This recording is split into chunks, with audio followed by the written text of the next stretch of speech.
Federal reserve તરફથી સપ્ટેમ્બરમાં વ્યાજ દરોમાં કાપના સ્પષ્ટ સંકેતોથી ગ્લોબલ બજારોમાં રોનક. શુક્રવારે 0.5% સુધી ઉછળ્યા હતા અમેરિકાના બજાર. એશિયામાં મિશ્ર કારોબાર. ગિફ્ટ નિફ્ટીમાં 50 પોઈન્ટ્સની તેજી.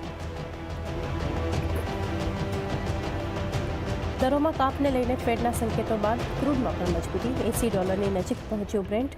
ત્યાં જ સોનાની કિંમતોમાં 1% ઉછાળો. $2,550 પાસે પહોંચ્યો કોમેક્સ પર સોનાનો ભાવ. NSE નિફ્ટી ઇન્ડેક્સમાં ફેરફાર કરવાની કરી જાહેરાત. નિફ્ટી 50માં એડ થશે BEL અને ટ્રેન્ટ, જ્યારે બહાર થશે DG સ્લેબ અને LTI માઇન્ટ્રી.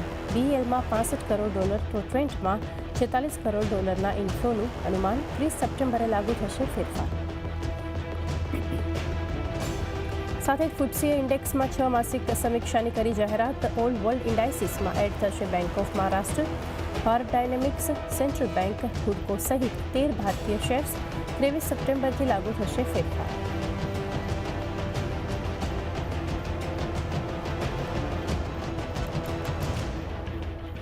જીઓ ફિનાન્શિયલને વિદેશ રોકાણની સીમા વધારવા મંજૂરી મળી. ડિપાર્ટમેન્ટ ઓફ ઇકોનોમિક અફેર્સે FBI સહિત વિદેશ રોકાણ વધારી 49% કરવાની આપી મંજૂરી.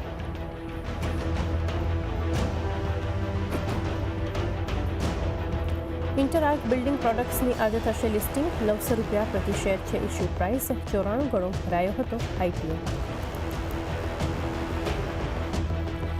અમદાવાદમાં આખી રાત પડ્યો ધોધમાર વરસાદ. ઘણા વિસ્તારોમાં રાત્રે ભરાયા પાણી. ઘણી જગ્યાએ ઝાડ પડવાના પણ બન્યા બનાવ.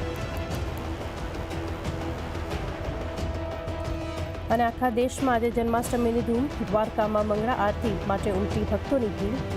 શામળાજી અને ડાકોર સહિત દેશભરના કૃષ્ણ મંદિરોમાં આજે ઉત્સવ.